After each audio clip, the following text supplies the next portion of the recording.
Hey, welcome back to World Entertainment. And it was a move that shocked and angered millions of fans around the world. You remember the 1 minute Johnny Depp was the terrifying, charismatic face of the dark wizard, none other than Grindelwald, and the next, he was gone. And for years, of course, all we had was a carefully worded corporate statement. You remember a decision, of course, that felt buried in legal jargon because they didn't want to get involved. But now, of course, we're in 2025 and Johnny Depp is finally sharing his side of being fired from Fantastic Beasts. Yeah, he's finally come out to say what he pretty much really felt. And what he's saying is incredibly revealing as well. So he's opening up with the raw, unfiltered truth of how he was forced out of one of the biggest roles of his career and what it really felt like to be cast aside. So we're going to have a look at this because, yeah, it's one of those, the conversation is constantly around of, oh, is he coming back to the Pirates of the Caribbean franchise?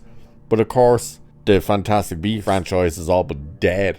But let's see what this is all about anyway. So let's go back to November 2020. It was a weird time for the world, and for fans of the wizarding world, of course, it was about to get a whole lot weirder. The news didn't break at a press conference, but through a formal, almost sterile post on Johnny Depp's own Instagram. In it, he wrote, "I wish to let you know that I have been asked to resign by Warner Brothers from my role as Grindelwald in Fantastic Beasts, and I have respected and agreed to that request." So the key words are asked to resign and respected and agreed. On the surface, it sounded diplomatic, maybe even like it was a mutual decision. It was the kind of PR language designed to kill any controversy before it starts. The statement went on to thank his fans and promise that the surreal judgment of the court in the UK will not change my life. My fight to tell the truth is what he said as well. So the court judgment was the trigger for everything.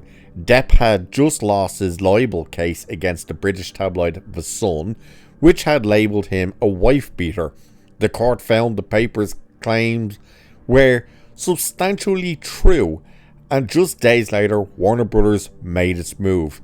Keep in mind, by the way, that the court thing, yeah, it turns out that the judge in that was actually a family friend of Amber Heard's family. So, yeah, a lot of bit of shenanigans going on there. So saying the studio put out its own brief statement thanking Depp for his work and confirmed the role of Grindelwald would be recast. And just like that, the official story was set. Depp lost his case, Warner Brothers asked him to resign, and he went along with it. It was a tidy, corporate explanation for a situation that was anything but, leaving fans with a ton of unanswered questions. The fans' reaction was instant, and it was massive.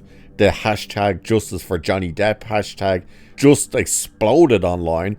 Petitions demanding he be reinstated got hundreds of thousands of signatures.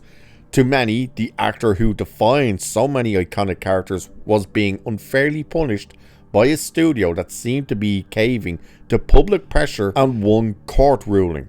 And keep in mind as well, while all this was happening, you had Ezra Miller out there actually on tape strangling a pregnant woman, and they were fine to keep going with him. So the recasting news was announced pretty quickly. The hugely talented Mads Mikkelsen was chosen to take over the role of Grindelwald. Mikkelsen himself handled the whole thing with a lot of grace, admitting the circumstances were tough and that he understood the passion of Depp's fans. He even said his fans were very, very sweet, but they were also very stubborn. I didn't interact too much with them, but I could understand why they had their hearts broken. But for a huge part of the audience, the damage was done. They felt like their Grindelwald had been taken away from them. This put Warner Brothers in a really tough spot. They were trying to move forward with a billion-dollar franchise while alienating the very fans they needed in theatre seats. And when Fantastic Beasts: The Secrets of Dumbledore finally came out, Its disappointing box office numbers were, at least partly, blamed on this whole controversy. The recasting, no matter how well Mikkelsen handled it, was a constant reminder of Depp's absence and why he was gone. For years, that official story was all we had, but that just changed. In a shockingly honest interview with The Telegraph in July of 2025, Johnny Depp finally gave his unfiltered take on what really went down. This wasn't the diplomatic actor from Instagram. This was a man speaking from a place of real hurt and defiance. He described being let go with chilling suddenness, saying it literally stopped in a millisecond. Like, while I was doing the movie, he said. This paints a picture of a sudden, brutal firing, not a respectful chat. He had already filmed one scene for the third movie before he was pulled. Then, he completely cut through the corporate speak of resigning. He stated, "They said we'd like you to resign, but what was really in my head was they wanted me to retire." That one word, retire, changes everything. It reframes the whole situation from a professional split to what he felt was a crushing attempt to end his career. And his real initial response, it was a universe away from the respected and agreed line in his public statement. In the interview, he revealed his raw, immediate reaction was, "F you. There's far too many of me to kill.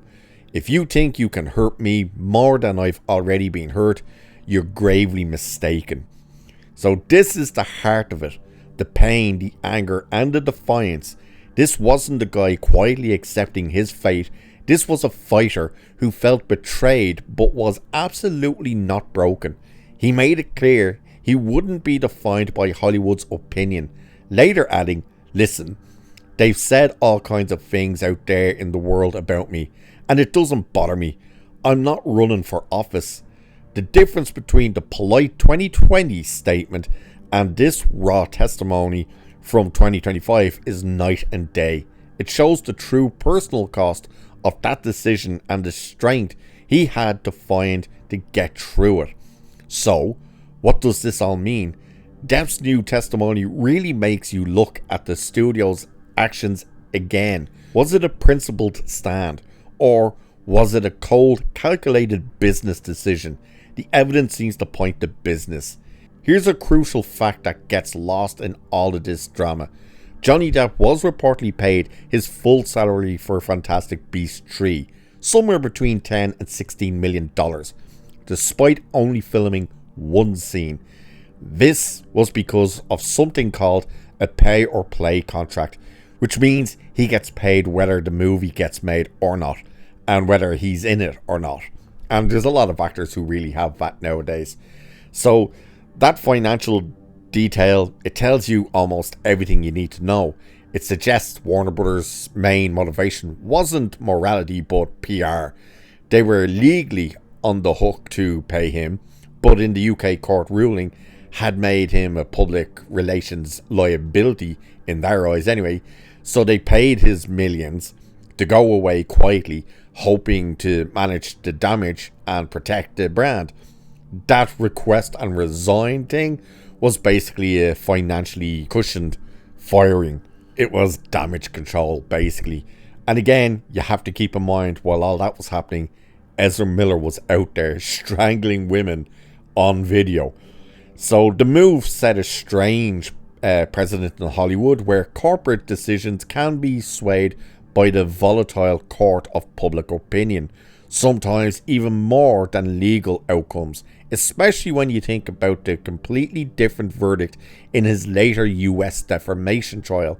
The studio took what they thought was the safer path, but in doing so, they fractured their own franchise and turned a loyal fan base against them.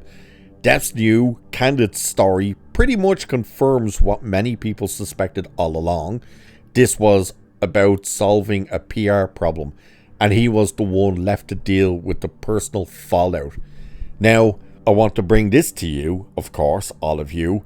Hearing Depp's side of things, it completely changes the story from the words that we've seen being spinned out from both sides, now that we're hearing him, that he was basically like, oh, you didn't want me to resign, you were firing me, and you wanted me to actually retire, just to end my career. So, you know what? F you. That is his real statement. So, what do you actually feel about this? Whose side were you on? And, do let us know in the comments. It would be interesting to see what you think of it, especially now, seeing what we now know about all of the situation, and of course the fact that he did go and win the actual main trial. So this whole story is bigger than just one actor or one franchise. It becomes a flashpoint for a much bigger cultural debate about justice, public opinion, and so-called cancel culture. Johnny Depp's case is so unique because he was judged in 3 completely different arenas: a UK court, a US court, and a global court of public opinion, and got wildly different results in each one. His firing from Fantastic Beasts happened right after the UK verdict, when the perception of him was at an all-time low. Studios got scared, running from any controversy, but his later win in the US defamation trial swung public opinion dramatically the other way, which to many made Warner Brothers' decision look like a premature and unfair overreaction. Depp himself seems to view his experience as a kind of cautionary tale. He recently called himself a crash test dummy for Me Too, suggesting he was one of the first huge stars to go through such a public trial by fire in the modern media age. His new defiant statements, especially the FU, feel like a direct challenge to the system that cast him out. It's a declaration that an artist's career shouldn't be so easily retired by a corporation based on PR calculations. And that is the thing, of course, you have to keep in mind here, is how quickly they all dropped him. And we all said this, all these studios so quickly dropped Johnny Depp from an allegation, while you had video evidence and even body cam footage of Ezra Miller being an absolute nightmare. And Warner Brothers didn't just make one movie with him, which was that Fantastic Beast that they fired Johnny Depp from, but they went ahead and made The Flash with him. And at that stage, he was a disaster. He was terrorizing the island of Hawaii and all this type of stuff. And they continued to work with him. No repercussions for him. And we all know why, because he viewed himself as a they-them, trans, non-binary, this, that, all the rest. The same with Jonathan Majors. He's on video. All these allegations came out. Did Disney fire him straight away like they did Johnny Depp? No. They waited until the outcome of the trial, which is exactly what they should have done. And it's what Warner Brothers and Disney, when it came to Johnny Depp, should have done. Allegations came out, they should have went, okay, look, we're going to put things on hold here for a minute. Let's see what happens here. Instead, no, they jumped the gun and got rid of him so quick. And so the story of Johnny Depp and Fantastic Beasts is incredibly complex because of that. You have the original diplomatic resignation that was meant to make the corporate headaches disappear. You have years of diehard fan support, which show the powerful bond an actor can have with an audience. And now we finally have the truth from the man himself, a story of shock, defiance, and incredible resilience. When he felt they were trying to erase him, his career is far from over, of course. In fact, he's already working on new projects, like the film Day Drinker, proving his own point, that there are far too many of him to kill. He never really went anywhere anyway. His latest words don't just give us his side of a painful story. They're a powerful statement that he is taking back his own narrative. So we will have to see where he goes from here and what people's reactions are, because again, it was the case of you just immediately moved to, oh, a woman said this, it must be true, and fired him. Again, while you had the likes of Ezra Miller actually being on video doing the crazy crap he was being accused of. There was evidence, actual stone cold facts and evidence of him doing it, and they still went, oh no, we'll keep working with him, we can't get rid of him, he wants to be one of these they them things, so that'll be a bad look. Either way, do let me know what you think about all of this in the comments. Would be interesting to see what you think. And with that, I shall leave it there for this one. So like, share, subscribe, all that good stuff. Cheers, and I'll catch you in the next one.